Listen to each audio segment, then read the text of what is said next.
सह्याद्री प्रतिष्ठान स्थापन करण्याचं कारण काय? सह्याद्री प्रतिष्ठान या संस्थेची स्थापना मी 15 वर्षापूर्वी केली.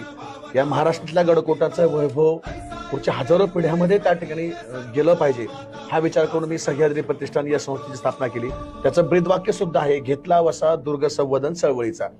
या महाराष्ट्रातल्या गडकोटाचं रक्षण व्हावं, हे महाराष्ट्रातले गडकोट जपले जावेत, महाराष्ट्र सरकारचं त्या ठिकाणी लक्ष वेधलं गेलं पाहिजे, भारतीय पुरातत्व विभागाचं त्या ठिकाणी लक्ष वेधलं पाहिजे. आणि जे सर्वसामान्य लोक आहेत की जे पर्यटक म्हणून गडावरती जातात, त्या ठिकाणी केरकचरा करतात, त्यांना सुद्धा त्या गडावरती प्रेम निर्माण व्हायला पाहिजे. त्या गडाचा इतिहास लोकांना समजला पाहिजे, त्या गडातून प्रेरणा घेतली पाहिजे.